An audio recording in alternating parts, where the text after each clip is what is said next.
శుభోదయం. ఈరోజు మసాలా ముద్ద చేస్తున్నానండి.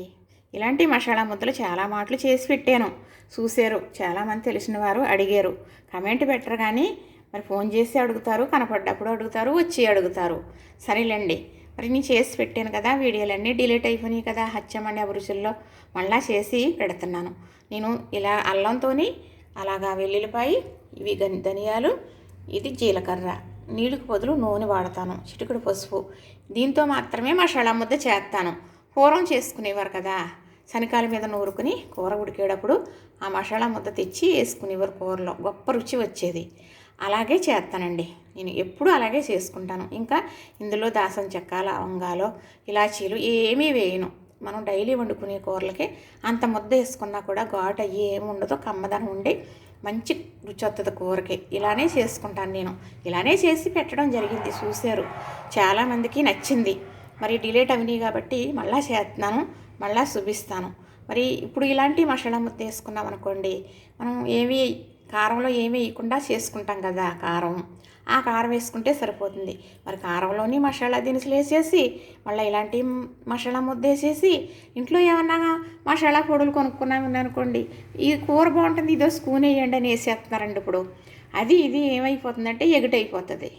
మనం పూర్వం వండుకునేవారంట, చాలా బాగుండేదంట, ఏమీ పెద్దని ఐటెం వేసేవారు కాదంట అంటారు.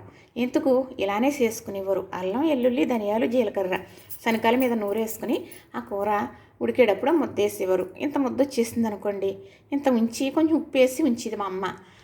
మళ్ళీ రేపు ఎల్లుండి ఏదన్నా కూర ఉంటే ఆ మసాలా వేసేసేది.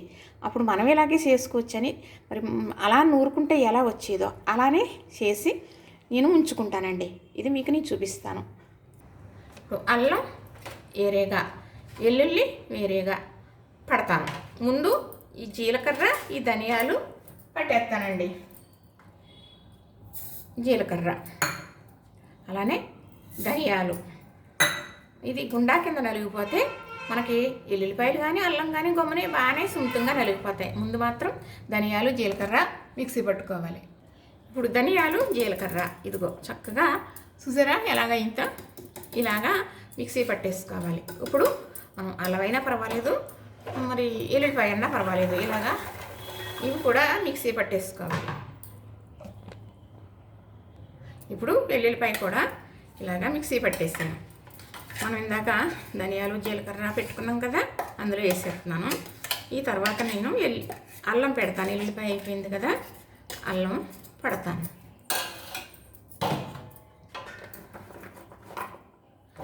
అల్లం 2 మాటల కింద వేయాలండి. ఇప్పుడు మీకు ఇది క్వాలిటీ చెప్పలేదు కదా, 100 గ్రాములు అల్లం అనుకోండి, 100 గ్రాములు ఎల్లుల్లిపాయలు తీసుకోవాలి. నేను మరి 1/2 కేజీ ఎల్లుల్లిపాయలు, 1/2 కేజీ అల్లం తీసుకున్నాను.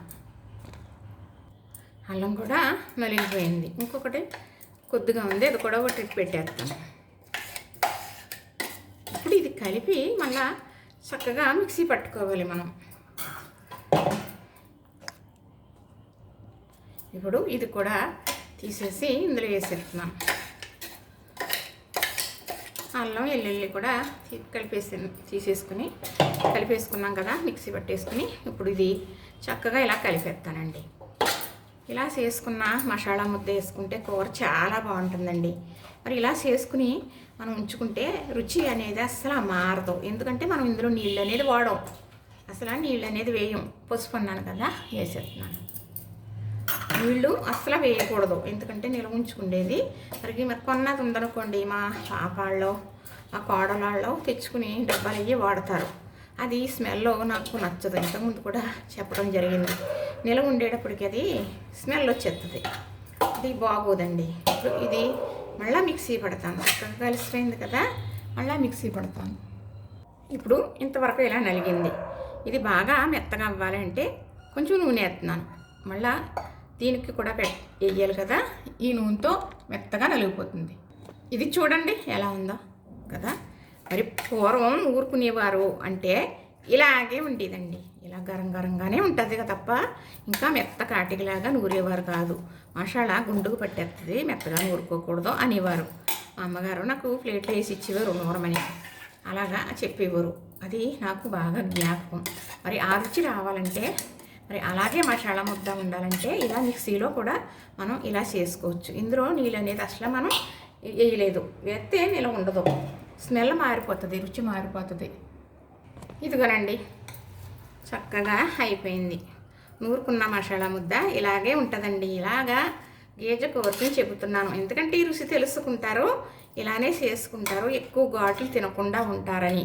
ధనియాలు పైచి విరిసేస్తుంది, జీలకర్ర కఫాన్ని కరిగించేస్తుంది. జీలకర్ర అంటే మనకి జీవకర్ర. జీలకర్ర లేదే ఏ వంటలోని కూడా తాలింపులో పులుసుల్లో ఎందులో అన్నా కూడా కొంచెం జీలకర్ర గుండా కూడా వేసుకుంటారు. ఇప్పుడు అన్ని స్కూల్లో వేసేసుకుంటున్నారండి. అలా కాదు, ఇలా చేసుకున్నారనుకో, ఇలాంటి మసాలా ఇది ఉందనుకోండి, చికెన్ వండినా, మటన్ వండినా, చేపల పులుసు పెట్టుకున్నా, మరి వంకాయ వండినా, బెండకాయ పులుసులు వేయమనుకోండి, మరి అరటికాయ ఇగురు వండినా, వంకాయ ఇగురు వండినా, ములక్కాయ ఇగురు వండినా, చిక్కుడుకాయ ఇగురు వండినా, బీరకాయ ఇంకా ఏదైతేనో చక్కగా ఇది మరి ఎంత అంటే కొంచెం ఎక్కువైనా కూడా కమ్మగా ఉంటుంది తప్ప ఇది ఘాట్ అయిపోయే పని ఉండదండి. ఏదన్నా నీసుకోర్లకి ఇంత ముద్ద వేసుకున్నాం అనుకోండి, చక్కగా సరిపోతుంది. చూసారా, ఇది ఒక సీసాలో పెట్టేసుకుని మనం బయట ఉంచుకున్నా ఏమి అవ్వదు, స్మెల్ మారదు, రుచి మారదు, రంగు కూడా మారదు.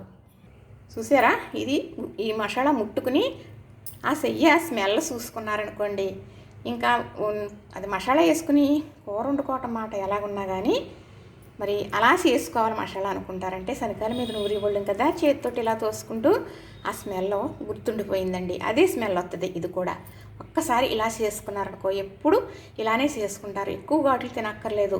ఇలా తినవలసిన ఎల్లుల్లిపాయ ఆరోగ్యానికి మంచిదే, అల్లం కూడా మంచిదే, ధనియాలు పైచ్యం ఉండదన్నాను కదా, జీలకర్ర జీవకర్ర ఇవే కదా మనం వేసాం. ఇందులో ఉప్పు వేయలేదు, నీళ్లు వేయలేదు, సుమండి నిల్వ ఉండే ముద్ద కాబట్టి ఇది మసాలా ముద్ద. చక్కగా ఇలా చేసుకుని నేను ఉంచుకుంటాను. మరి ఏ కూరలు వండినా చుట్టాలు అయ్యి వచ్చారనుకోండి, గమ్మున అయిపోతుంది. లేదు అంటే నాకు 2 నెలలైనా వచ్చేస్తుందండి ఇది. చక్కగా మరి పావు కేజీ, అర కేజీ అందులో ఇంకా వేసాం కాబట్టి 600 ఉంటుందండి ఇది. చక్కగా మనం ఇలాగా చేసుకుని ఉంచుకుంటే మనకి ఇబ్బంది ఉండదు. గమ్మని ఏ కూర అయినా కూడా ఏముందండి, ఉల్లిపాయలు పచ్చిమిరపకాయలు సన్నగా తరిగేసి కొద్దిగా 2 చెంచాలు నూనెసి ఎరగా వేపేసి కొంచెం ఉప్పు కారం పసుపు వేసి ఈ మసాలా ముద్ద కొంచెం వేసేసి వండేయండి, కొంచెం నీళ్ళు వేయండి దగ్గరికి అవ్విదాకా, ఆ కూర వేసుకు తినండి. ఏ కూర పనికిరాదు ఇంకా. మరి పూర్వం అలా తిన్నవాళ్ళవే, నాకు తెలుసు కాబట్టి నేను చెబుతున్నాను. చూశారు కదా, నచ్చింది కదా. ఇంతేనండి మసాలా ముద్ద. ఇలాగ వీటితోటే చేసుకోవాలి. దాసం చెక్కని మరి ఇంకా రకరకాలు వేసేసుకుంటే ఘాట్ అయిపోద్ది, మరి కూరలో ఉన్న ఫ్లేవర్ కూడా మిస్ అయిపోద్ది. మనం ఎలా వండుకునే కూర అలా రుచి రావాలంటే ఇలా చేసుకోవాలి. ఒకటండి, ఈ మసాలా ముద్ద వేసుకుని ఇలాంటి మసాలా ముద్ద కూర వండుకుంటే ఆ కూర స్మెల్లే వేరండి, ఎక్కడికో గుమగుమా వాసన వచ్చేస్తుంది తెలుసా, చాలా బాగుంటుంది. ఒక్కసారి ఇలా చేసుకోండి ఎవరైనా సరే.